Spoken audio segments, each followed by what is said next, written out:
Hi, I'm Marina Sirtis, and you're going boldly with BeyondTrek podcast. This is BeyondTrek Podcast, your source for Star Trek on social media and around the web. I'm Big J. I'm Watney. And I'm Dag, the Trivia Master. You can find us on Facebook at BeyondTrek Podcast and on Twitter at BeyondTrek Pod.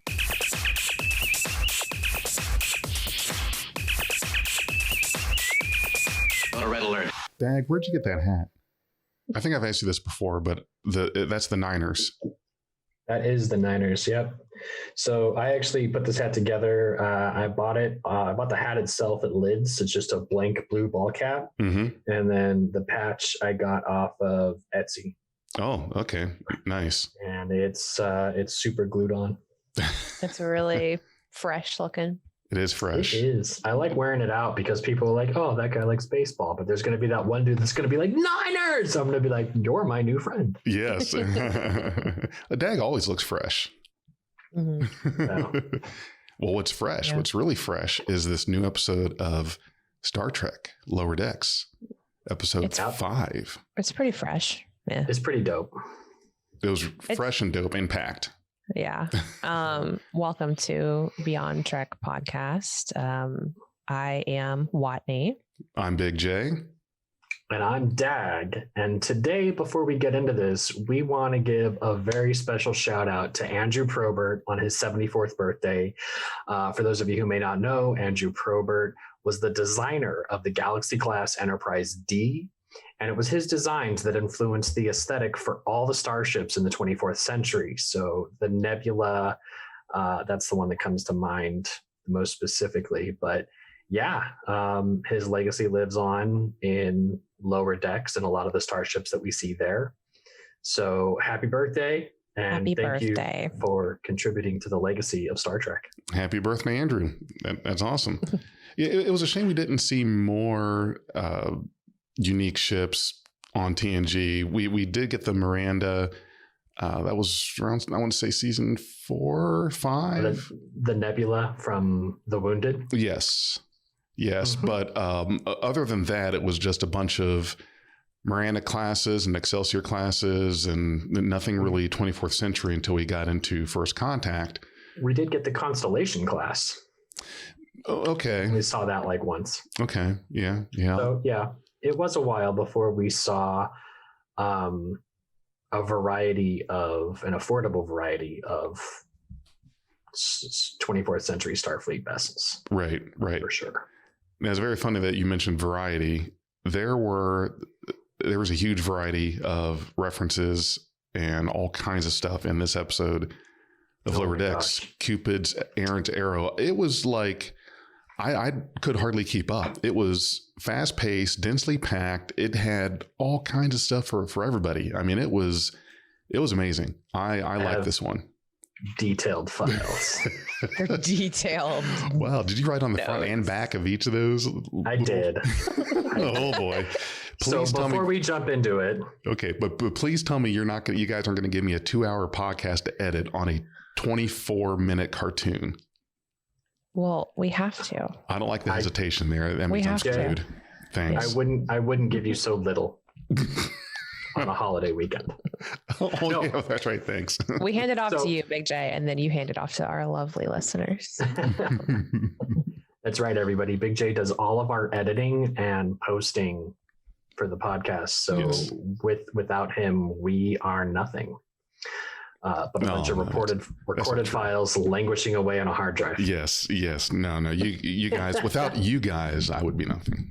So thank you. We are the ocean. We are the drops, and BTP is the ocean. Together, we are the Great Link. Okay, enough of the mushiness. Wow. I'll send you flowers later. But before we move forward, as always, if you haven't seen episode 5 of Lower Decks, I do advise you to stop listening now. Pick it up if you can. You have been duly warned. You are entering the spoiler zone. Spoiler alert. Spoiler alert. Spoiler alert. Everything from here on out is going to be all the spoilers possible. Mm-hmm. So don't get mad at us. We warned you. Mm-hmm. It's an episode review. Oh my gosh. Let's review. Replete with things. So many good things. All right, let's see. Let's see if this kicks off well. I titled this slide Operation Annihilate because they're here to blow up a moon. Beautiful. Look at it's like an archipelago like planet. Archipelago? How do you fucking say that?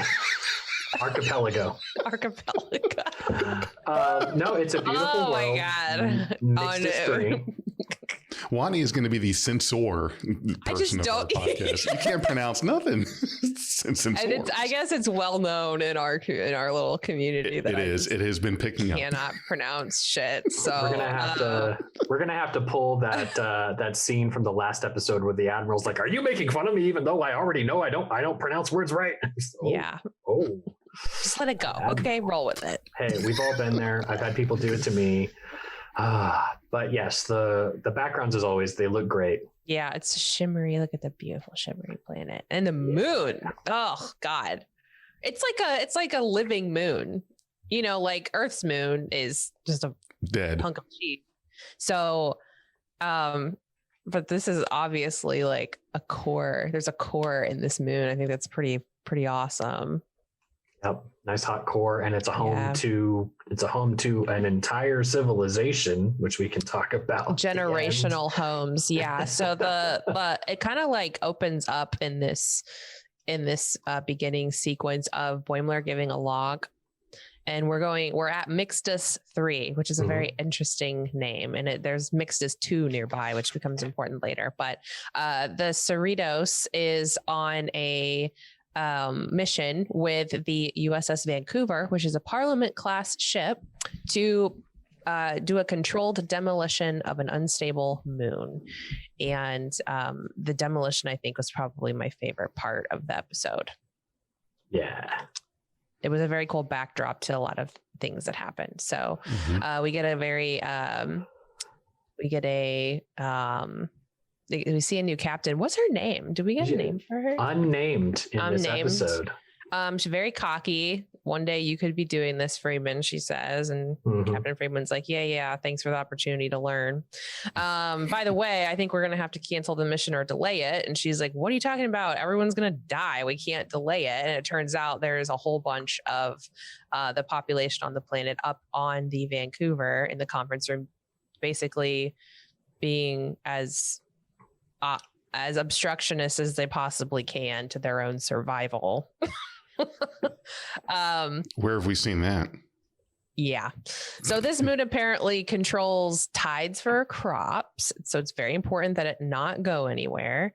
It's a generational moon, which means there are homes and everything on this moon. And apparently there's a conspiracy theory that this is all made up. Yeah. Very tongue-in-cheek, well, in my opinion. Very, very exactly what you'd expect from people when you're like, we need to blow up a moon to save the planet. And then nobody on the planet can agree about whether that's a good idea or not and why. Yes. Wow. Very, very tongue-in-cheek references to today's world that we're living in right now. And that's what I like about this, and reminds me of old school TNG that would take references and things, real world events that were happening, and incorporate that into the episodes. Even the political stuff that some fans swear that politics do not exist in Star Trek. So yeah, a little bit of that. Too. Yeah, no, it's always been political. Yes. I found a meme the other day of it's like the two astronauts and one's holding a gun to the other one as he's looking at the Earth, and the Earth is covered with Star Trek. Like just like screenshots of like Kirk and Uhura kissing and like all of the progressive things that have happened in Trek. And the astronaut's like, it's political. The guy holding the gun's like, it's always been. Always has been. Always has been. Like, you know, I saw that one too. Yeah. I feel like that really sums up my feelings on the whole. Well, why is there politics in my Star Trek? And what is this forced diversity? And anyway, try not to go into that too much because that's not really worth a whole lot of time, in my opinion. But right. Yeah, so we cut kind of back to the log that was already ongoing. And Boimler says he's having lunch with his girlfriend, the coolest Starfleet officer in history, Barbara Brinson. She's a lieutenant. She's from the Vancouver. They've been in a month-long relationship, and Mariner is basically like extremely skeptical of this relationship. She thinks she doesn't exist. She's going to try and wave her hand through her. And he's like, well, you're going to hit skin. And she's like, well, if I do, it's the cost of doing business. Because she just cannot believe that Brad would have a girlfriend. Yeah. Cost of doing business. I just like Mariner. She's so dirty, probably doing dirty jobs still. Yeah. Right. I like how Brad Boimler and Barbara Brinson have the same initials. Yeah, it's kind of Brady Bunch. Super, Brady Bunch, but also like Marvel Comics, where you need Peter Parker and all the other superheroes that had alliterative first and last names. Who besides Peter Parker? Peter Parker. I know there's a lot more, and they're not on the Bruce Banner. Lois Lane was DC. That's a DC. Same sort of concept though. Lois Lane, Clark Kent. Okay. Even though the different letters, same sound. Okay, I got you. But yeah, I just thought that was kind of cool. And doesn't he also say something about being hopped up, a hopped up Q on Captain Picard Day here? Yes. I guess I missed that reference. I did hear that one. I mean, I get the relationship. Right. With Picard, but I guess I just don't get why Boimler would be saying that. A hopped up Q on Captain Picard Day. Well, maybe Captain Picard Day has sort of perpetuated as something that's something to actually celebrate. And a hopped up Q is, well, we all know what a hopped up Q is like. Oh, yes. Something to celebrate. We love Q. So yeah, we get back to we go to the engineering, and on the Cerritos, there's a plasma fire. Rutherford's like, I love the Cerritos. Every ship has its own smell. It smells like toasted marshmallows. And Tendy's like, plasma fire. And Rutherford says the D-53 probably sparked again, which is very interesting that there's like a new conduit, EPS conduit. The D-53 is like to be just technobabble, like the EPS conduit. So it's cool to have like another one to use. Apparently the Cerritos is very buggy and seen a lot of light years. And the Vancouver has fluidic processors that self-replicate their own I know. which I'm like, that's awesome. Like, I'm kind of with them here because I'm just so immersed in Trek stuff all the time that it's like, I know exactly like why that would be cool. Yeah. It's the fancy new ship. It's a fancy new ship that has titanium hull brackets and T-88s, most importantly. Yeah, these T-88s are new cool scanning tech. That'll be cool to see again. Yeah. I like that. That's a purple stripe. Yeah. The purple stripe is important, and we can talk about that in one of those scenes where all the planets are. What I liked about this moment as a reference is just the plasma fire sparking was a green plasma fire. And that was to me, that was a callback to the episode Disaster, where Crusher and Geordi are stuck in the shuttle bay and there's a plasma fire and it's this green flame that's coming out of the wall. Oh, beautiful. I was like, that's cool. A little tiny thing. Dig it. And then they had to open up the shuttle bay door to put it out. God, the Vancouver is really pretty. It is. Yeah. That is a nice looking ship. What kind of ship? Like, I'm not even a ship fanatic. Like, there are ship fanatics in the Trek community, and I think that that's a beautiful looking ship. It's just like, it's kind of like, it doesn't have one of those like strips though of what type of ship it is. Yeah, it doesn't have the color, but he says at the beginning that the Vancouver class specializes in engineering projects. Okay. Engineering, demolitions, construction kind of thing. Yeah. And so I'm starting to feel like the color band is limited to the California class at this point. Oh, great point. Yes. Maybe. No, I think you're right. Okay. We've never seen it. on any other class, have Right. we? Right. Yeah. No, And not not yet. Not yet. Yeah, for sure. So we cut down from the Cerritos Engineering to the Vancouver Cargo Bay, Mhm. and Just Mariners. let this happen. Just let the ship come toward. If you're listening to us, we have the Parliament class like focused and zooming in, and she's so pretty.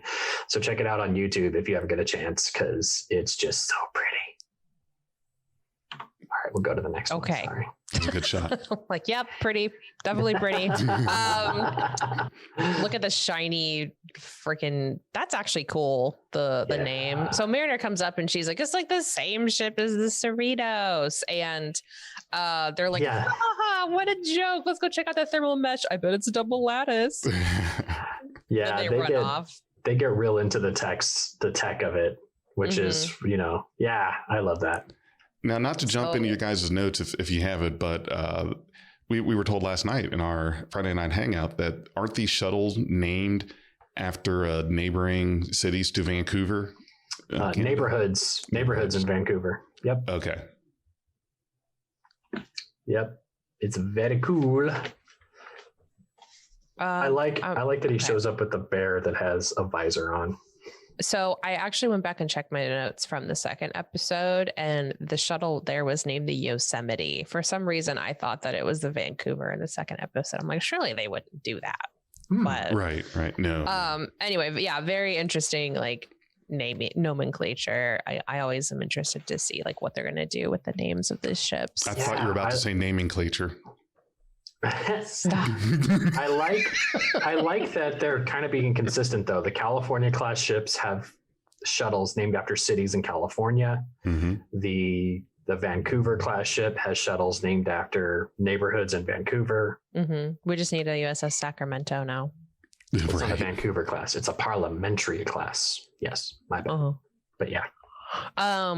So Mariner comes up to Brad like, but she's not going to show up, and then she shows up, and he's like, but before she shows up, Mariner's like, I bet I can set you up with that Philosian and tactical. She's really planty or something like that.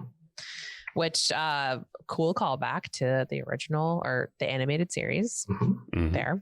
Which means we might get to see Spock too, like I wanted. Giant 150-foot Spock clone. God. I know. He really wants to see this giant Spock. I do. I'll need some eye bleach, I'm sure. So yeah, Barbara enters and it's like a mushy scene. It's kind of cringy, but because Boimler's like, we kissed. Did you see we kissed? Which is really weird to me. He's under the influence of a parasite. She's under the influence of a parasite. Well, I guess he is too, but Lover. I didn't really see a whole lot different from him this episode. I didn't feel like his personality was like super changed, but yeah, I agree. Just they leave the cargo bay and go walk around the hall or whatever, and so Barbara is like, she's pretty cool. And I actually really like her as a character, but she thinks he's like super cute because he's like soft and sweet and mushy, and Mariner's like, I try not to feel anything around him, actually. Now she's talking about how she had to like reverse the polarity to leave Chicago in the 1920s, and that's a reference to the TOS episode A Piece of the Action, where they come across a planet based on 1920 Chicago. Yeah, and nobody's washing their hands there. Not in the 20s, no way. So Jet enters, and Jet is a super cool dude who's friends with Barbara, and Brad does not like that. He's jealous. He is jealous. I fully reject this entire concept of jealousy. Yeah, there's still jealousy I'm not a big fan of it. 24th century. Well, like if you're in a relationship as a woman, you should be allowed to have friends that are guys. Like, Negative. That's I'm just kidding you. Sure. Whatever. That's why I'm laughing. I knew Jay wouldn't mean that. I'm going to do whatever I want anyway, and you can fuck off. So, I mean, I agree. It's definitely an outdated trope, and it's like, go ahead.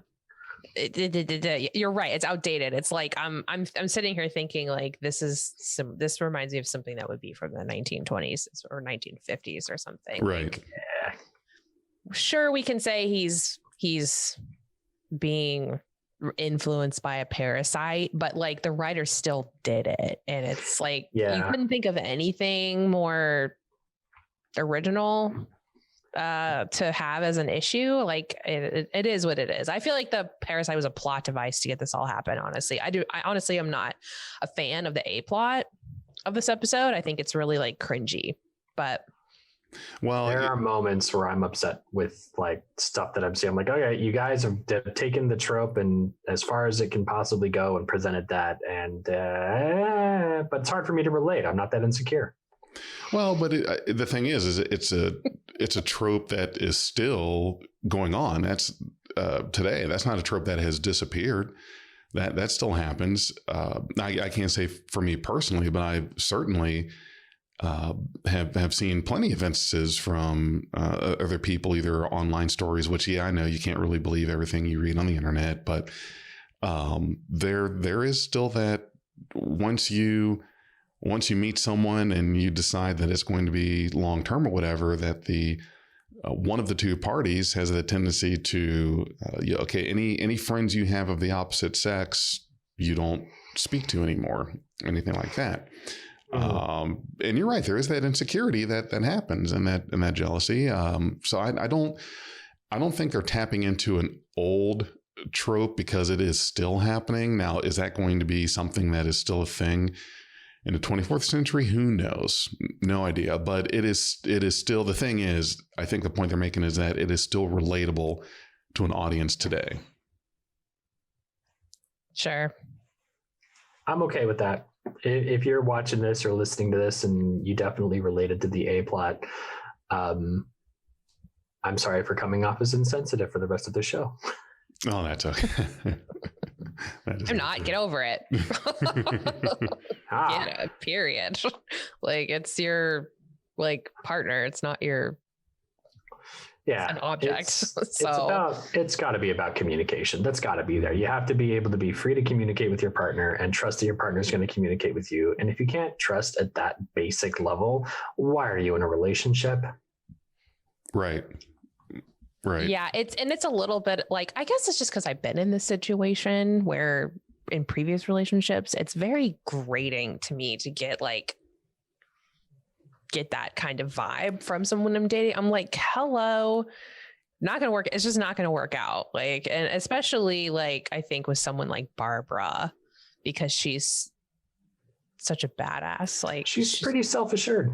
I want to throw this out there because it didn't really hit me watching it, but it is now that we're talking about this, and I don't know where I'm going with this, and I'm not pointing any fingers or giving any kind of there was an ulterior motive, but so Brad is white. So is this girl he's dating. The guy that's really good friends with her is black. There's something about that's like, okay, we really want to make sure that you see that there's some jealousy here because of the races of the characters. Like I said, I don't know where I'm going with that. It's just that I really saw that as an observation. Like, okay, that's a bit telling, and it kind of plays into, I feel, how they wanted to show that. Was it intentional? I don't know. Does it really mean anything? I don't know. But that was triggering some spidey sense on me that, okay, they're really highlighting the insecurity of Brad because, his girlfriend is friends with this big, strapping, handsome black man. Yeah. And it's like the episode even kind of does that again I think like, or at least like your point, they kind of maybe reiterate that later, where Brad thinks he hears them having sex in the shuttle, and which loses it. Which is basically like the Star Trek modern version of Who Framed Roger Rabbit's patty cake scene. Right. And so, you know, like I kind of understand that he's definitely like a strapping man, and he's very competent. He's a lieutenant. He's like the same age as her, and I'm pretty sure Barbara's like probably older than Boimler. I mean, right? for God's sakes, they animated the guy to have a chest and shoulder that's like broader than the rest of them. He can hardly fit down a corridor. Yeah, and I think, but yeah, I don't know. Like I guess I could see what you're saying if like there's like a cultural understanding there. It wasn't like very apparent to me that was a thing, but I can definitely understand your perspective. Mm-hmm. Okay, just let that marinate in the back of your mind. Yeah, I'm seeing it. I'm seeing it in two ways, and like on the upside, it's like, hey, cool, interracial relationships are awesome. Mm-hmm. That's a great thing to show. But then on the other side, there's like, is this being fetishized? Mm-hmm. Mm-hmm. You know, are we going to start hearing articles come out about how Boimler's a cuck? Right. Yeah. You know? Yeah. And so there's definitely something to be thought about there. I don't know. Let's interview McMahon or the Titmouse animators and be what were your thought processes here, huh? Mr. McMahon, if you would like to come on the show. I would love to know, like on honest to God, that's just, and not that I'm saying anything negative about it. I just, it triggered that spidey sense in me that seemed to be, there were some layers there. No, totally and I definitely, valid, I appreciate your perspective, you know, like for sure. I did not even see it that way because I don't know. I saw it from the perspective of Barbara, right? Not from the perspective of Brad. Well, right. But it's been something that I'm probably more in tune with it. One, being a black man. Two, living through that, because most of the, I use most very loosely. All of the women I've pretty much dated, had girlfriends or married to were white. So you're kind of in tune with that, getting those looks, you know, just being out socially, that it's just something that I've always kind of known. And when I see that dynamic in this show, it's like, okay, I've seen this situation before. Yeah. Well, and they dated. Like the Barbara and Jet dated previously, which doesn't help Brad in his. Which, yes, like that's an additional layer, right. Of course, because they've dated. So you know, they had feelings for each other. They're piling on the insecurity, and because we relate to Brad, those of us who relate to Brad feel more insecure as the episode goes on. Those who relate to Barbara will feel more annoyed. Well, yeah, they're going to be like, I've been in this situation. Get over yourself. I'm with you because I'm with you. And then Jay, you bring up a very, I admit I didn't see that either. And I really appreciate you bringing that out there, because I'm thinking along those lines, and it's something to be aware of. Yeah.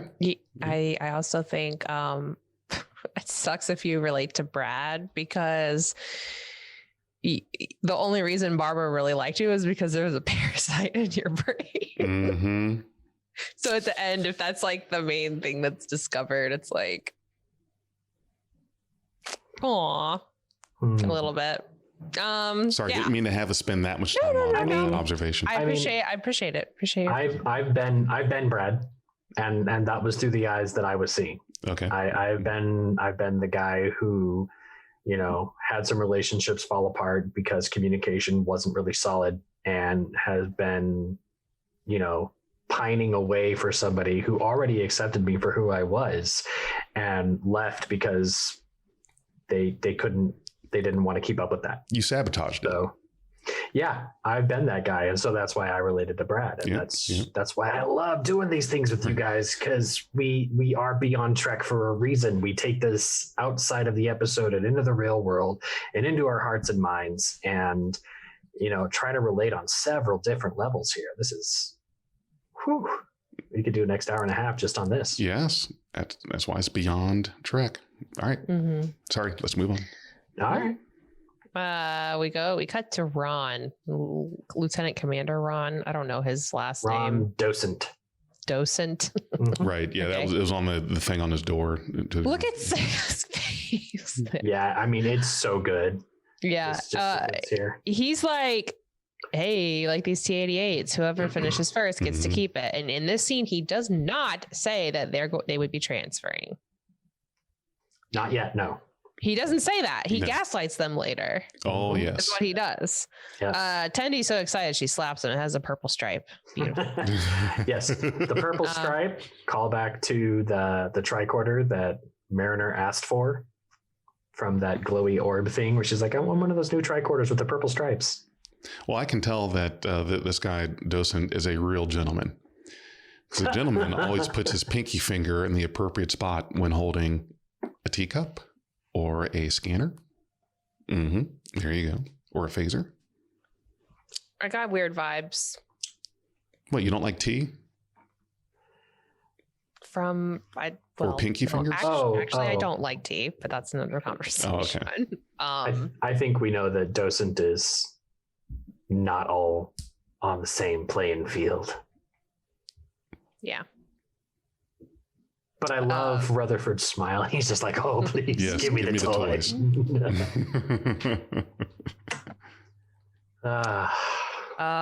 Here we go. This is a very interesting scene. So we go back to the bunks with Mariner and Boimler. She's pacing. He starts spiraling, doing push-ups. He has to get jacked like Jet. He thinks he's cheating on her. And Mariner's like, no, it's not that. That's not even the problem. He's like, you think she's cheating on me? She's like, no, I think that she's like a salt succubus or a changeling or one of those sexy people that wears rompers and then murders you for stepping on flowers. Yeah. And he's like, what are you talking about? That's so dumb. And she's like, I've seen stuff. So she was serving on the Quito, Quito. Mm-hmm. And is that DS9? Yes. That is Deep Space Nine. Sure is. It's the first time we've seen this on screen since 1999. Wow. Yeah. So we see DS9 uniforms in this flashback. Look very nice. They're talking about the episode Descent, where Lore goes and rounds up a bunch of former Borg to fight with him. Yes. That episode canonically takes place in 2369.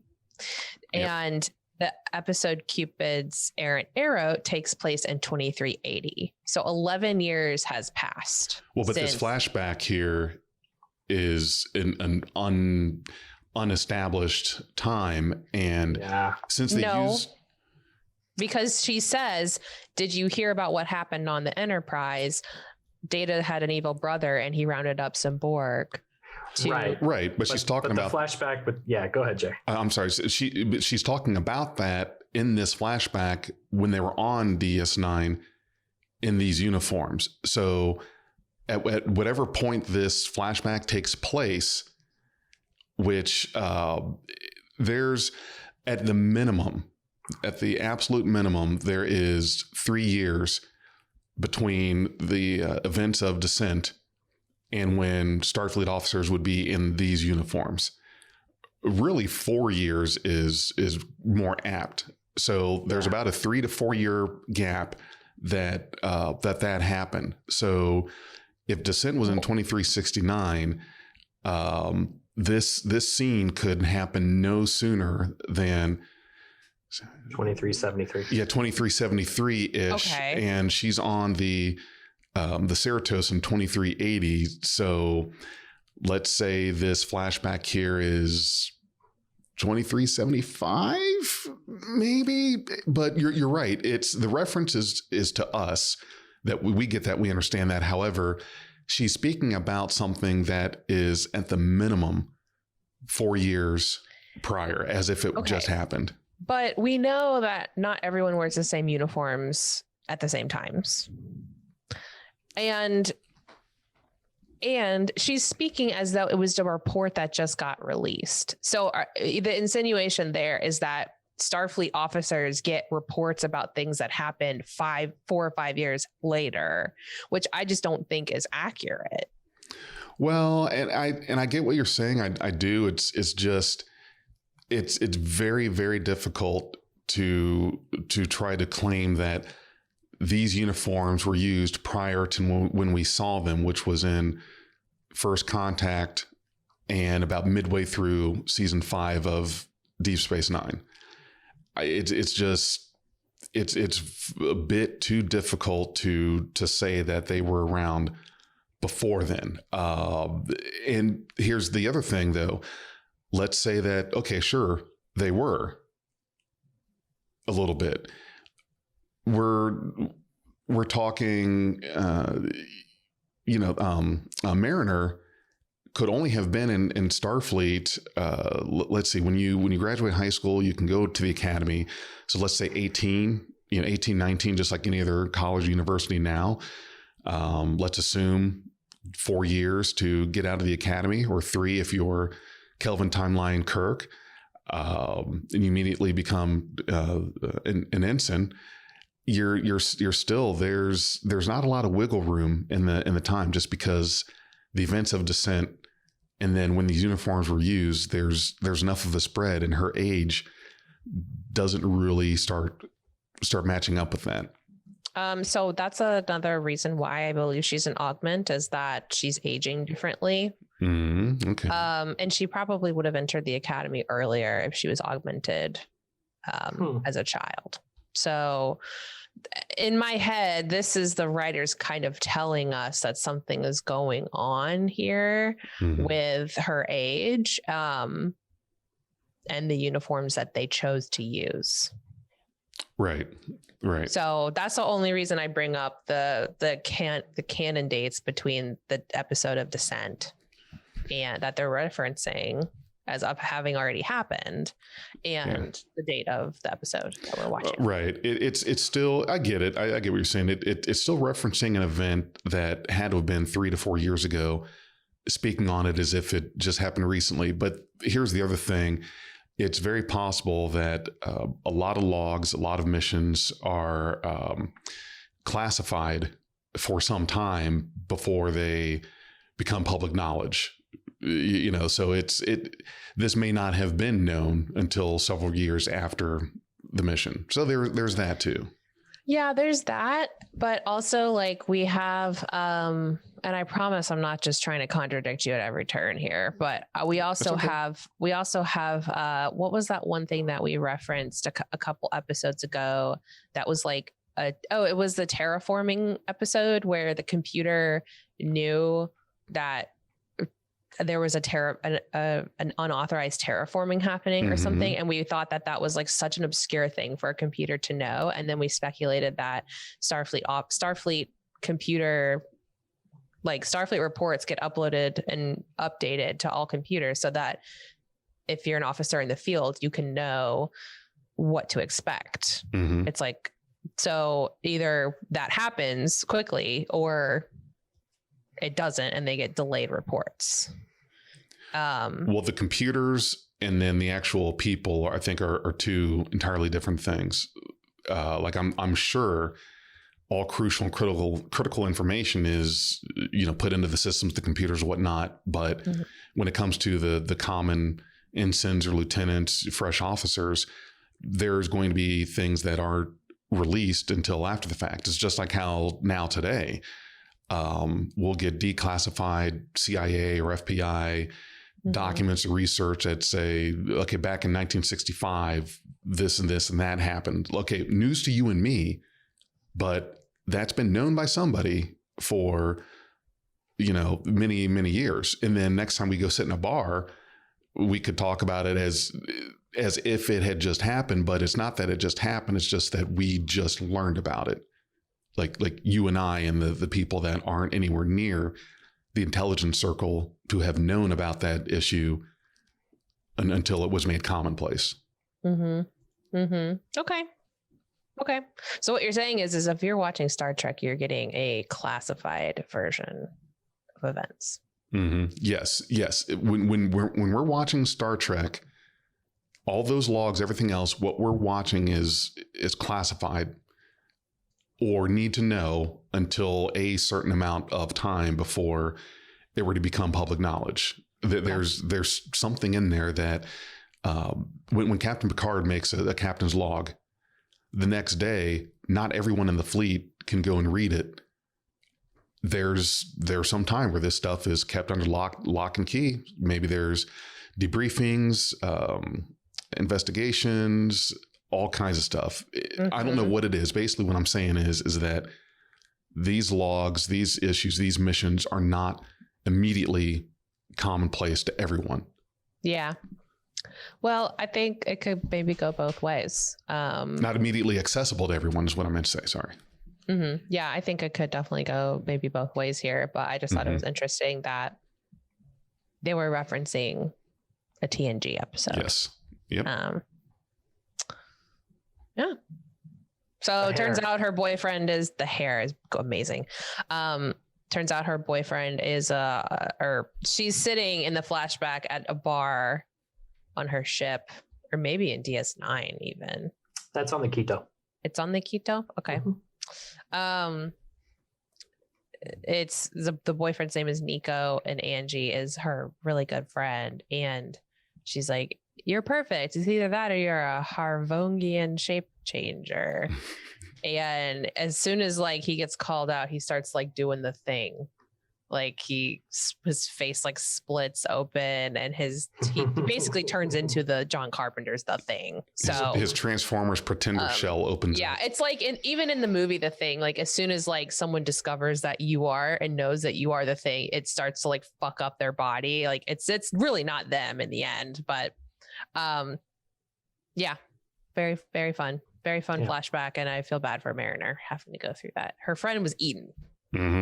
Yeah, this really helps set the context for why Mariner is stressing out so hard over Boimler and this new relationship, which I think is just kind of a cool way to level set. Because at first I was like, this is annoying, but then I was like, if Mariner has had this terribly traumatic experience with a friend, I can totally see why she would like research all options, especially why she's so aware of all the different shapeshifters on her little conspiracy board that we see later.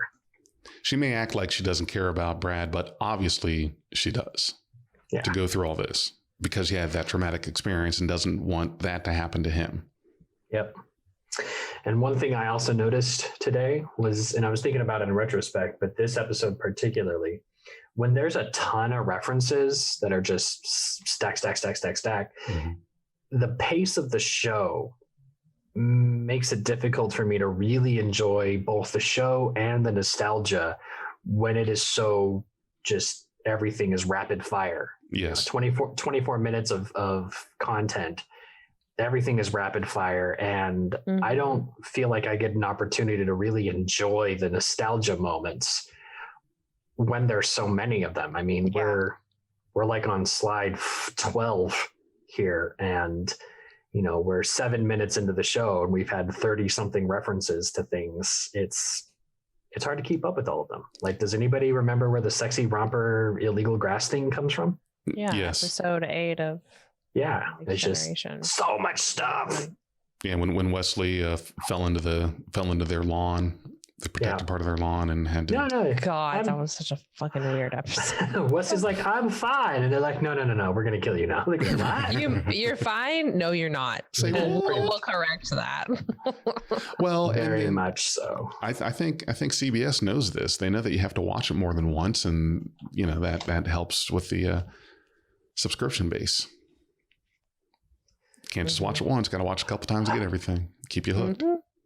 So after the flashback, are we good to move forward? Yeah, let's let's move go forward. Yep. We go to Freeman in the conference room. Mariner's like, moment, she's like, so I'm gonna fucking get to the bottom of this. Yep. And then we go to the conference room. Yeah. So Freeman is like, here's a solution to all these problems. We're going to relocate 3 tons of moon dust for you all to worship.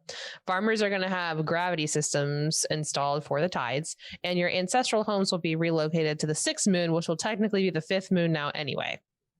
And they're like, and she's like, does that work for you all? And they're like, yeah. Works for us. They file out. Which just is kind of a testament, I think, to Freeman and her captainship. I think she's very in command. Then you have the guy at the end with the chain, and he's like, the moon blocks pollution towards Mixus 2, which you will kill the population of my planet, of Mixus 2, if you don't do that. And Freeman's like, she's like, well, it's our job to figure out impossible problems. So why don't we sit and have a think? And he freaks out. Like, no, if you do that, you're going to kill everybody. There's no solution. You just can't do it. I love that Freeman responds there. Mm-hmm. She's like, shut up and let me think. Yeah. The guy's being pretty incorrigible. Cool. I wrote that. I like that Freeman was standing up to this diplomatic obstacle moron. I love that a lot. It was great. A very rich man, as we come to find out. Boimler goes to astronavigation, where his girlfriend Barbara and her coworker Jet are reviewing the new parameters of the moon controlled demolition. And Boimler comes in and just starts fucking shit up within 30 seconds, like just being an absolute jackass idiot. Yep. Oh my God, I would instantly break up with somebody. I would instantly break up with somebody. Mariner comes in and starts playing this weird thing on her tricorder, like a weird sound, just to like get her, see if she's what was it? Was it a changeling? An android. It would disrupt the positronic. Yep. So that's a canon thing now. Which is probably a move she picked up from Worf in Insurrection, when he did the thing with the tricorder, when Worf and Picard had to retake over the shuttle, stop data. They attached to his shuttle, and Worf went on. He had the tricorder thing, the little button to hit to turn them off. So yeah, maybe that was something. Again, declassified intel information. If you have a rogue android with use this tricorder, do this to disrupt their positronic matrix. Barbara just asked them to leave, as she should. I like that Mariner's using her purple tricorder here. She is? One. Yeah. I missed it. A cool little bit there. She even like explains the sound away as, oh, sorry, new tricorder, because that was the one that she got from the little energy ball. But she doesn't have it later, which is weird.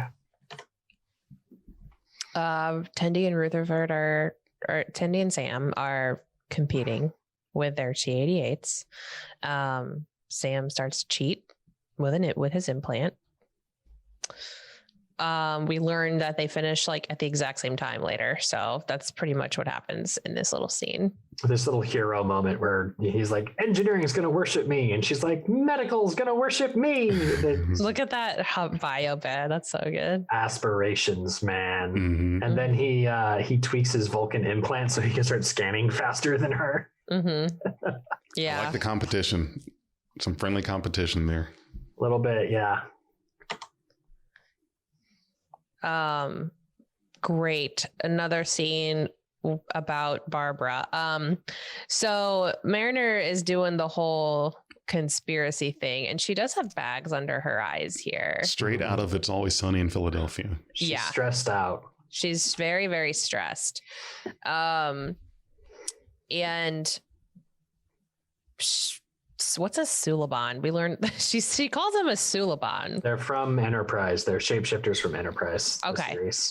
Remember the really weird yellowish, greenish looking lumpy guys. The lumpy guys. Okay. Yeah. Well, jaundice, really jaundice looking. That's a Suliban. Jaundice. Brad says he needs to change everything about himself to make Barb thinks that he's someone he's not. And then he orders this weird ass outfit in a boy's size small. So I want to talk about all the things that are to be spotted on Mariner's conspiracy board. Oh yeah, let's go. Let's go. We've got the Suliban from Enterprise, who are present from day one all the way to the end of the series. We've got the salt vampire behind her, which is the M113 creature from the original series episode, the Man Trap. The Man Trap. Thank you. The Man Trap. Yeah. The Man Trap. Yep.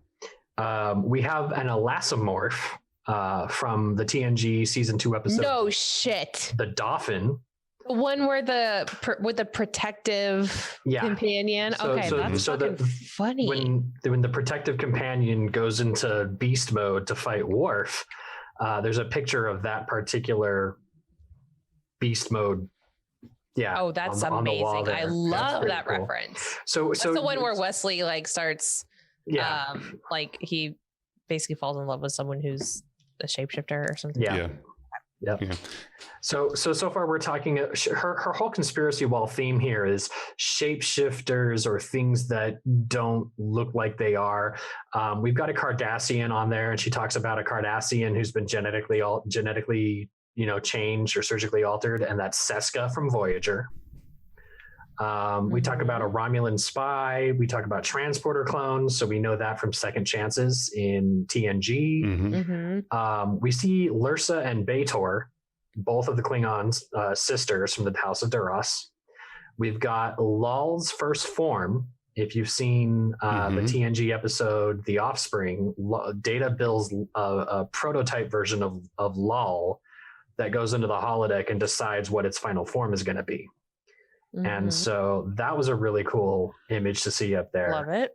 And then for whatever reason, a humpback whale, which I'm going with Star Trek 4 here. That's just there. That's the reason for that. There's also a virus picture on there, which could be the macrophage from that Voyager episode. Just all kinds of very interesting callbacks. And I could have swore I saw a couple binars. Yes, there was a binar. I think I wrote other notes somewhere. A binar, the macrophage. Yeah, and that salt vampire or the M113 creature she referenced earlier when she said salt succubus. Yeah, because the M113 creature would don an appearance of someone that you trusted and then suck the salt out of your face. And here's a treat for you, Dag, the trivia master. I got a little trivia for you. So the Man Trap was actually the first aired episode of the original series back in 1966. Yep. After they threw the cage in the archive or in the vault for 20 years. Yep. So yeah. Wow, it's just chock full. Oh yeah. Yeah. So Boimler does. He's like, you need to accept people for who they are. Now, excuse me while I change everything about me. Been there, done that. I said that a lot this episode. He just annoys me this episode so much. So most of the time he's fine. Now, I want to talk about this outfit. So he tells the replicator, analyze the coolest people in history and replicate me in outfits boy size small, which is hilarious of itself. But he walks out in this outfit, which is, if you're watching on YouTube, you can see it. But for the listeners, it's like a half leather jacket, half varsity jacket with gold chains over his regular red duty uniform, and then a pink visor. He also has one pink UGG boot and one green Converse high top. And I was looking at this, and as soon as I saw that leather jacket and remembering the way that he ordered it from the replicator, history's coolest people, I immediately thought Fonzie. Fonzie, yes. And then I remembered the Happy Days, the show Fonzie was on, is a school about kids in high school, and I thought about that varsity jacket. So I went and I looked it up, and the varsity jacket here is the same colors as the varsity jackets from the high school in Happy Days. And also the varsity jacket that was featured in The Breakfast Club, worn by Emilio Estevez. Oh, okay. So we know that the computer is a fan of the 80s. I know, right? Yes. And then the gold chains, of course, Mr. T. Yep. That's what I took away from that. I don't know where the pink visor comes in, and I don't know who thought pink Uggs were popular. Right, that part I'm not sure of. Not a clue about the shoes. You but guys I'm did like, not live in the mid 2000s. we skipped over that to be here. Because Uggs were the thing. I heard them, never wore them. Maybe not pink ones, but well, I don't think they make Uggs in a size 16. So that's not an Ugg. That's like a snow boot. That's a moon boot. I've got big feet. You know, I can't help it. That's not an Ugg. That's okay. I don't know what that is. That's like a moon boot or something. Okay. I tried looking stuff up on Google and I got no hits on the footwear. So this part with Barbara was kind of like funny at one point with me because sure, Boimler's being like the circus guy, whatever. He spills a beer on her, and she he's like, I don't know what you're doing. First you come in here looking sexy as hell, but then you ruin it, acting like a jerk. And I'm just like, the way she delivered that line was perfect to me. So I like the fact that a little bit of her agency shows through here, that the parasite doesn't have like complete hold over her when she's legit flustered. You know, she's like, I'm going to leave and don't come with me. I can walk myself. Jet, walk me. Yep. Yeah. That was good. Now, also, cool thing, they're eating poutine and California rolls. Oh, I don't know why that's such a cool thing to me, but like poutine, Canadian, Vancouver, Parliament, California rolls, California class, Cerritos. So it's just yep. Like let me get my own little string board here and put it all together. Chock full of. We'll make sense of it. Mariner had snipped a piece of her hair and thinks that she has a tail now. Yep. Boimler leaves, then she runs after him. We get this little short sequence of Shax and Ransom talking about how they're going to be able to do this moon platform thing, use these platforms on this moon. And the captain is yelling at Mr. Rich Guy, and Ransom's like, yeah, she's got this. Captain is doing great. He's such like he's so like just supportive. It's great. Yep. And gosh dang it, Mariner. So I pause here for a sec just to point out what Jay said earlier. On the screen we have the shuttlecraft from the Bay of the Vancouver, and one of them is the Yosemite, which is a shuttlecraft from Cerritos, and the Fairview, Marpole, and Kitsilano are neighborhoods in Vancouver. Just highlighting that. Yep. And he's got the flowers again. Like I love the teddy bear. Geordie bear. Geordie bear with the bear with the visor. Make it so.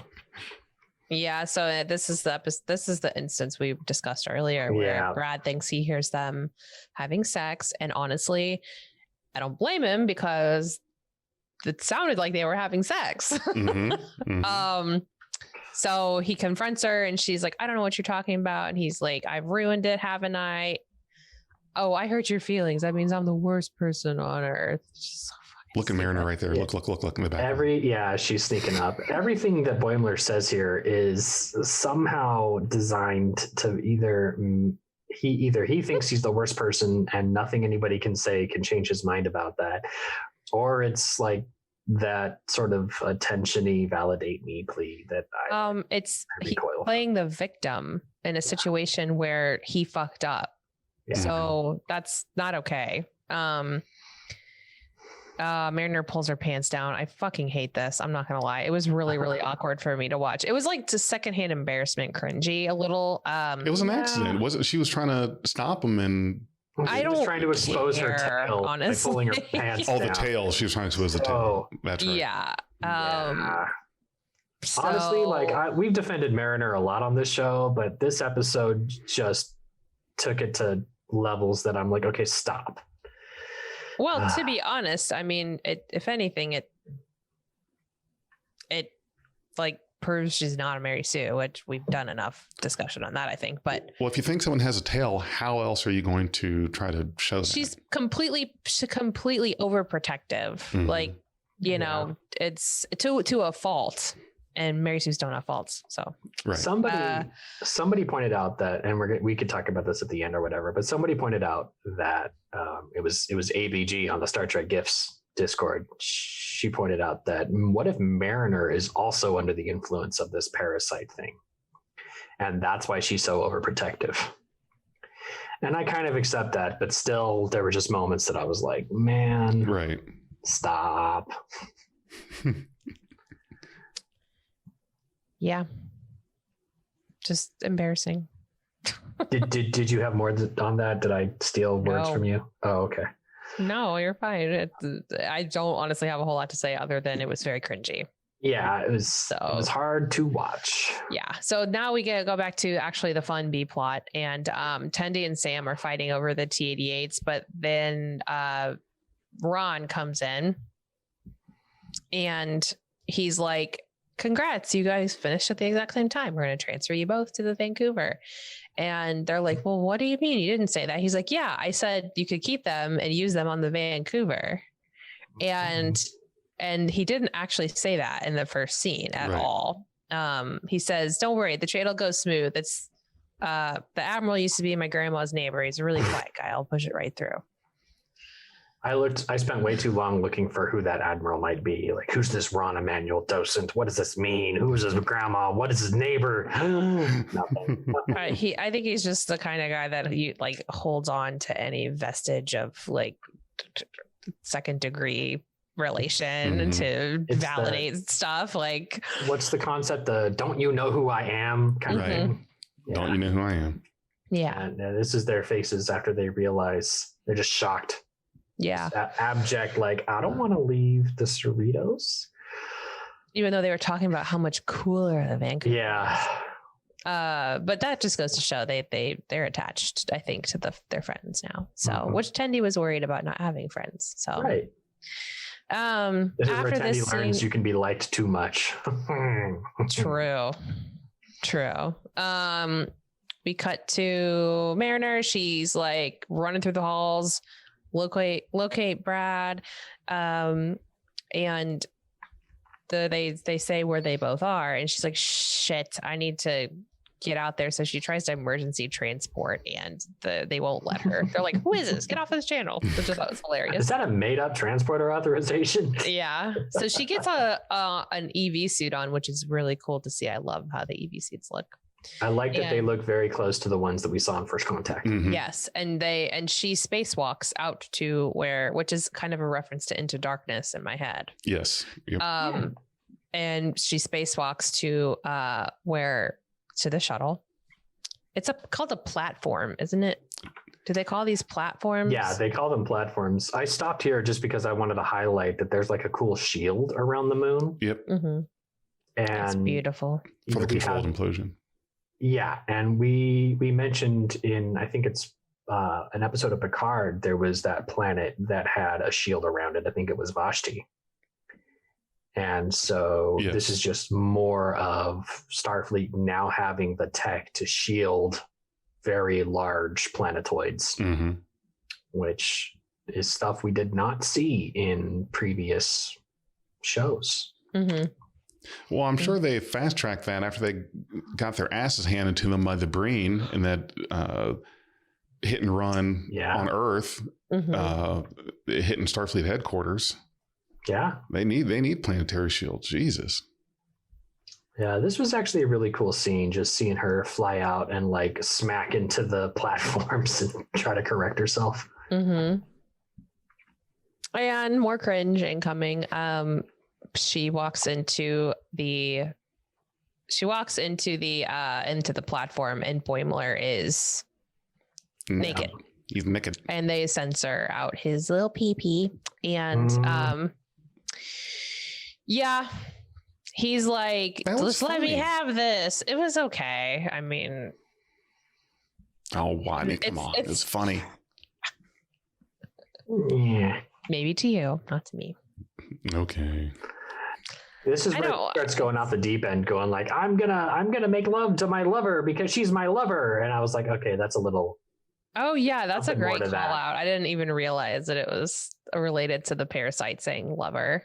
Because after he had left the deck, that's when she found the parasite husk. It's so funny that he takes the husk and he tries to break it in half, but he has to like struggle a little bit to do it. And it was like really, that was funny to me that they like, you know, like they just maybe infantilized him just a little bit. Like he's like, Boy size look small. at him. He boy size small. He's just like a sweet, mushy guy. That's like what they say about him throughout the episode. So Yeah, that was just too funny. After he got his uniform tied around his waist and they could actually have a conversation, he says some really strong things to her about like layoff, which I thought was appropriate for him to assert himself. mhm. But He was, yes. it doesn't I don't think it excuses his ridiculous behavior. It was just cool to see them having a grown-up conversation as equals instead of Mariner talking down to him this episode, Yep. like she has been. Mm-hmm. So, while wait, do we see Barbara come in yet or not? We do, but that slide got They joshed around in start the to fight, format. but then it cuts back down. to Right, the yeah, they're bunks. pointing at each other and they're going like, "Stay away from him." Yeah. So we go to the bunks on the Cerritos, and Tendi and Sam go. They say, "The Vancouver's so cool. It'd be to be transferred there." And they like the doors make that cool sound. Whoosh. They like do that together. I thought that was cute. They end up deciding they're going to go confront Ron, and he's a professional. He'll handle it well. Turns out, no, he won't handle it well. They steal the pad that has the transfer paperwork on it that he has not sent yet, and he gets pissed and chases them throughout the halls of the Vancouver. It was really funny how this happened because like they go through this like tube. They go through a Jeffries tube or something, and then he just like runs around the corner. Yeah, Like he doesn't follow them through the tube. He just runs around the corner. I can speak to him. Yeah. This flies in the face of everything Rutherford experienced when he was jumping through divisions, and everybody was like, "Hey, we're glad that you're choosing to do what you want to do." And here the guy's like, "No."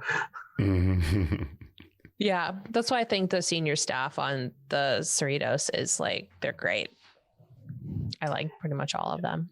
Well, So- we find out later why he flips out so much when they're in the Mhm. turbo lift. Yeah. Captain Freeman is like, what do you mean it's going to kill the whole population? Wait, how many people are on your plane? He's like, me and my wife. Yeah, two Like, people on your there's planet. two beep people on your planet. And he's like, yeah, we're really rich. And she's like, implode the moon. Yeah. Yes, sir. I And love how Ransom's everybody like, on the bridge happy just to. yeah. I love how everybody on the bridge just when she starts bleeping, they're like, "Whoa, look at the captain in the background." Yeah. It's great. Ransom's like happy to oblige. Mhm. It begins, and the guy runs up to the view screen. He's like, we just redid the floors or something. Like, It definitely dramatizes the mindset that we can have of the ultra rich who are, seem to be always prepared to sacrifice the needs of the many for themselves. Yes. yes, this is Yes. a great 1% scene. Yeah. I thought that whole thing with the guy who's complaining, the rich guy complaining, was one of the better parts of the episode because it was like Freeman being like finally getting to the bottom of the actual issue. Anyway, we go back to the platform with Barbara and Mariner. They fight, and then they start to bond. And Barbara is calling out that she thought Mariner was a shapeshifter or a hologram or something the whole time. Mm-hmm. What is it whatever. Yeah. I didn't write details. Well, and the whole time we have the backdrop of the demolition, which is awesome. Like, it's beautiful. Yeah. So yeah, they end up bonding when they realize that Boimler is like, something's wrong with him or something, like how dumb he is. They just think that that's really cute. They end up bonding over that. Oh yeah, because they keep talking about all the little mishaps that he did, where he was using a sink as a toilet, and he shook the hand of an egg or something like that. And and they also, when we come back to them, she's making a joke about skill. I had the captions on, and I want to talk about that because I have a suspicion about who that is, which is kind of cool. Okay. But while they're fighting, we run back through the halls of the Vancouver, where our heroes are being chased by Mr. Docent. Yeah, they do get away from him into a Jeffries tube, and then he just runs around the wall. Yeah. They go into a turbo lift and close the door, and then we cut back to, ooh, look how pretty. Yeah, it was a cool explosion moment. Yeah. And he's just like, no.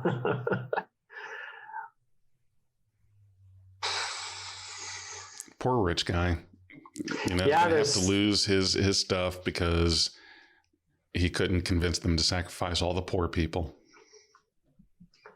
There's just not a whole lot to say after they go and decide that they're going to do the implosion because this guy's a loser. But we get to see pretty ships and cool demolitions happening. Mm-hmm. The cracked moon. I mean, you tell me that that's not exactly the kind of thing that Jeff Bezos would do. He totally would. Save his moon to sacrifice everyone else.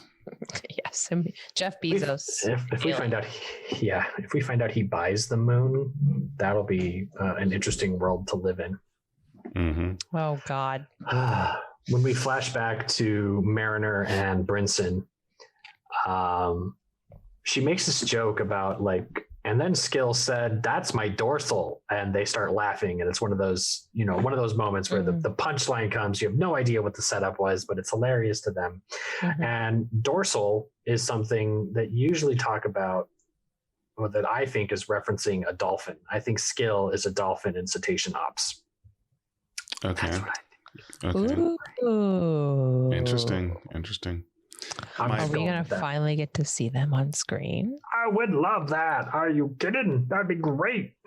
I think my favorite punchline only joke from Star Trek is the clown can stay, but the Ferengi in the gorilla suit has to go.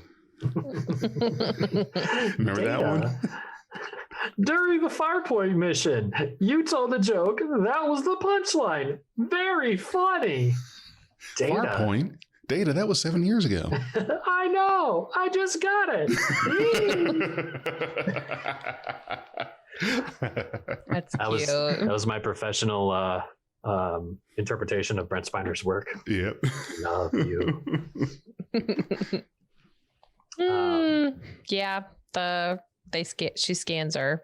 You notice that the tricorder here is not the purple striped tricorder. It's a different tricorder. Maybe she didn't want to risk bringing that out. I'm telling you, that's what it is. It's look at how she got it. She's not going to use that on an everyday, daily basis. That's going to be kept as like my special collection kind of thing.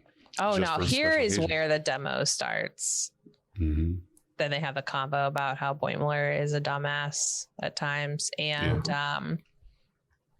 then they're buddies now. They're buddies, and then they bond, and then they scan each other, and they realize there is a parasite, and it's in Boimler. Mm-hmm. So. But now we have a ring system developing around the planet while we're laughing about Boimler. Mm-hmm. Yeah, no. Have you ever been like in fisticuffs with somebody and then just something just happens where suddenly you're best friends? I've never fought somebody. Yeah, I've never Physically. been in one of those kind of like fist throwing, fighting, bar fight, nothing like that.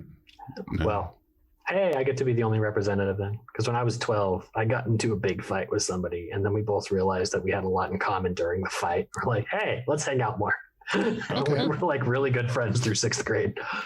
What a cute picture of the tricorder. I think that's beautiful.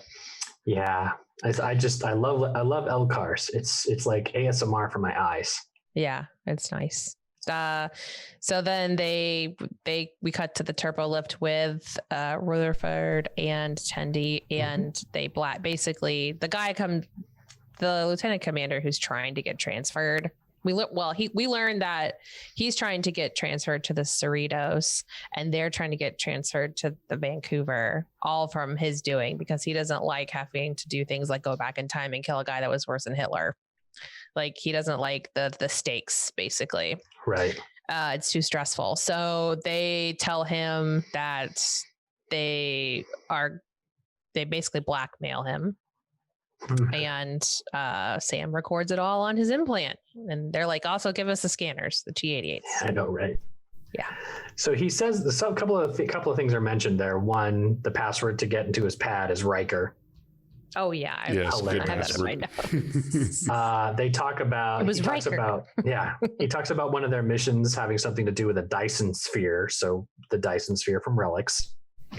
And then when he says, go back in time and kill the person that was worse than Hitler, like that's like a standard joke trope about time travel. When you talk about going back in time, if you kill Hitler, someone worse will rise up, and you got to go back in time and kill the person worse than Hitler. But we've had 2 moments in Star Trek where we have seen people who were working or not necessarily working with the Nazis, but ensuring a Nazi victory. And the most recent person was Vosk from Enterprise season 4, where Enterprise ends up in 1940s America, stopping those temporal agents from creating a time machine. And they had to blow that up. And that guy can be considered worse than Hitler.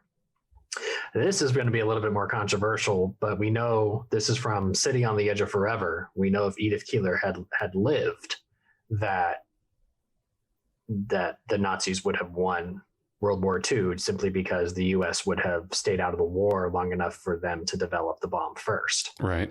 So, controversial opinion that Edith Keeler could technically be considered worse than Hitler because the Nazis win if she lives.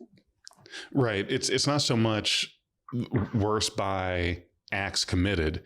It's worse by what happens due to your existence, whether it be the presence or lack thereof. Yeah. It's that the butterfly effect. Mm-hmm. Yep. So now we're investigating these parasite readings. So pretty. I like it. There it is. Yep. How did they not see that or feel that before? Ugh. Like, you'd think that would be a thing. And the parasite's just like, lover, lover, lover, lover.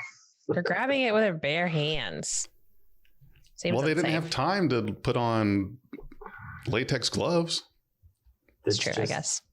It's just such an interesting flip of the trope where you're like, yes, it's got to be the girlfriend. Oh, no, it was actually Boimler. And Mariner was blinded by her friendship to Boimler to suspecting him at all. Mm-hmm.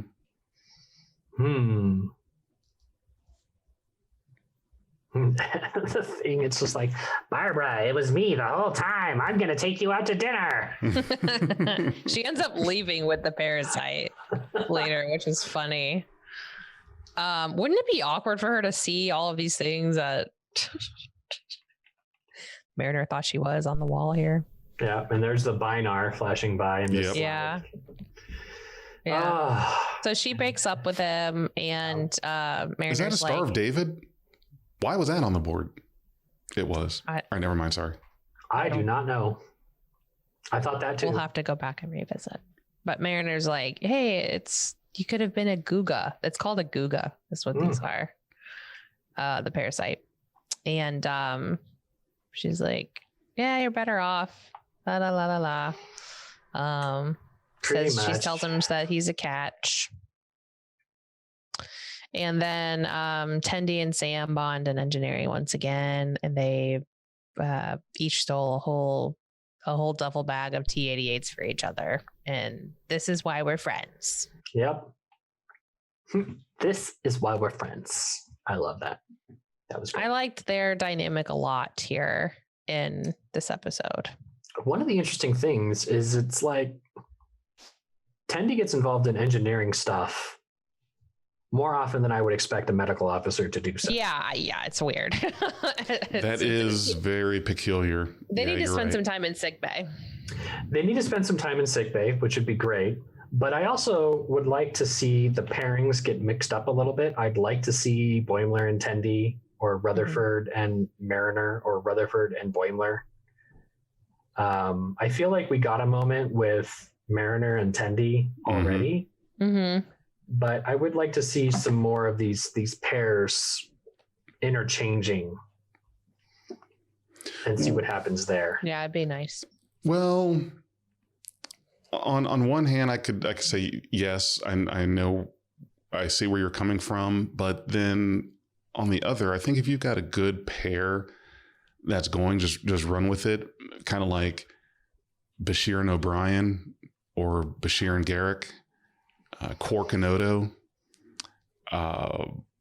You know, I mean, if you've got that winning combination of pair, you just kind of, and sure, they can mix it up a little bit, but you know, it would not hurt my feelings if they didn't per se. But yeah, I hear what you're saying there. So the pairings, I think the pairings are cool. Like the friendship, if we're using Bashir and O'Brien, Bashir and O'Brien's friendship endured through their experiences, but their experiences weren't always together. You had, you know, Bashir would go off and do something, or O'Brien would go off and do something, like that time where he infiltrated the Orion Syndicate. It was his own thing without Bashir. And I would just like to see that combo happen. Like the time O'Brien got captured and it was an Ezri episode and it was O'Brien and Ezri. Right. That was still cool. And I would like to see, you know, sure, Mariner and Boimler's friendship can endure, and Tendi and Rutherford's friendship can also endure. But I'd like to see them on an A or a B plot where it's Boimler and Tendi, the guy go do something. I think that would be cool. Yeah, it would be nice in my head to have it mixed up, because we got a lot of cool stuff out of the like Mariner and Ransom like scenes, like in the, what episode was that? Was that third? That was I think that was the third episode.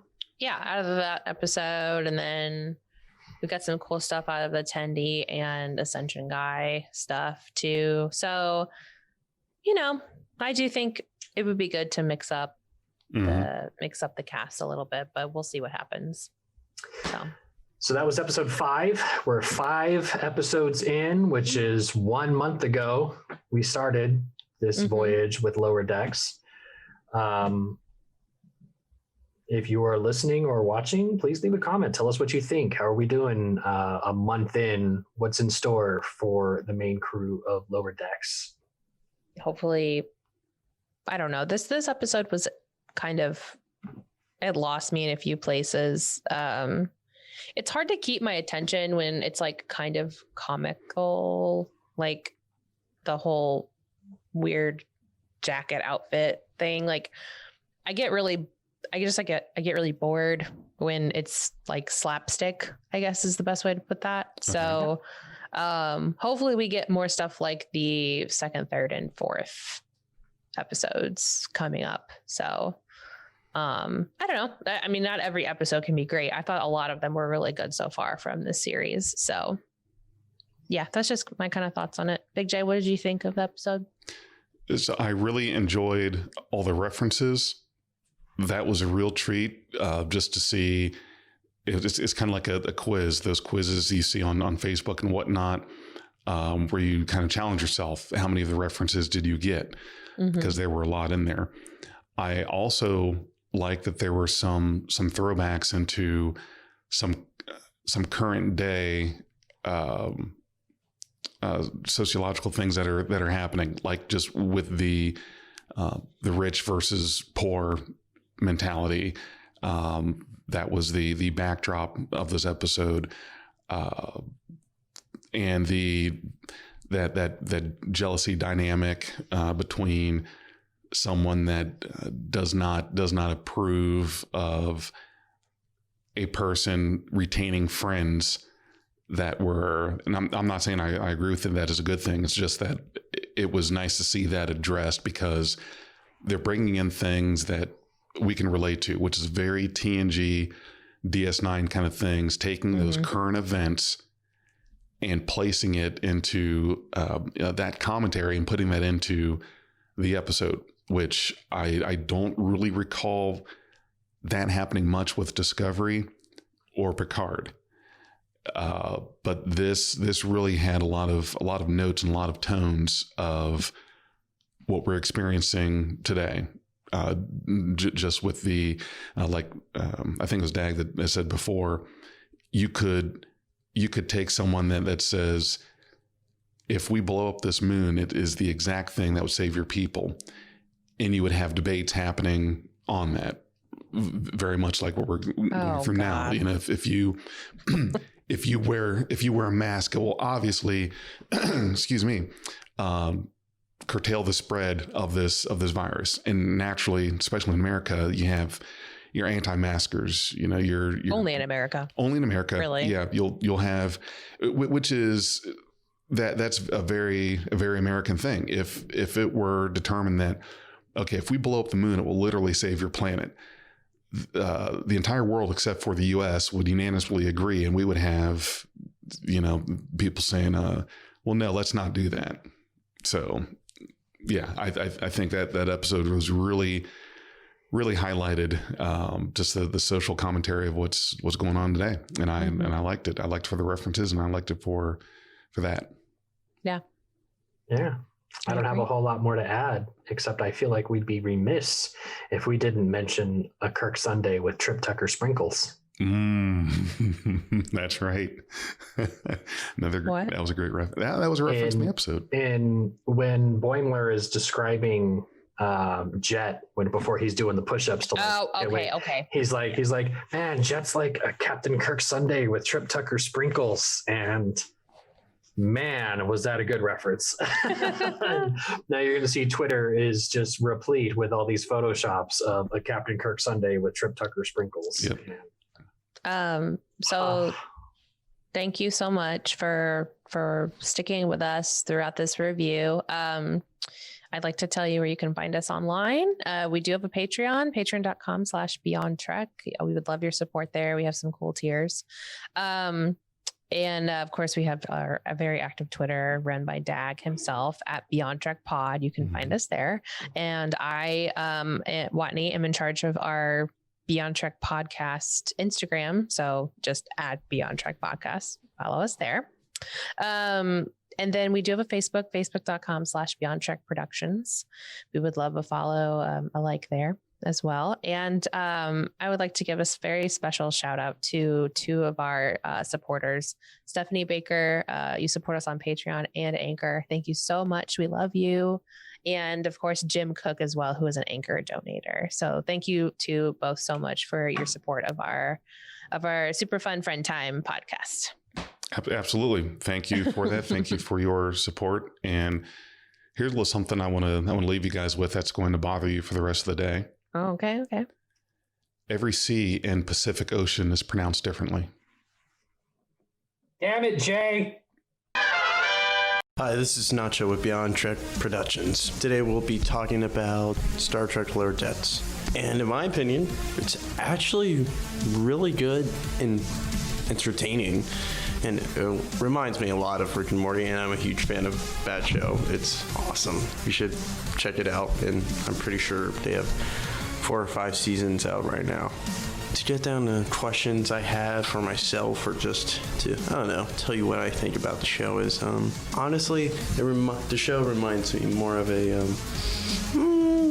an American Dad for some reason. I don't know why.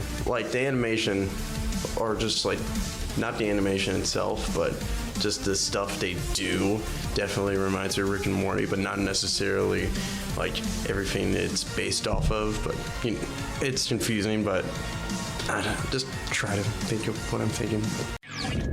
We are BeyondTrek Podcast. Lower your inhibitions and surrender your ears.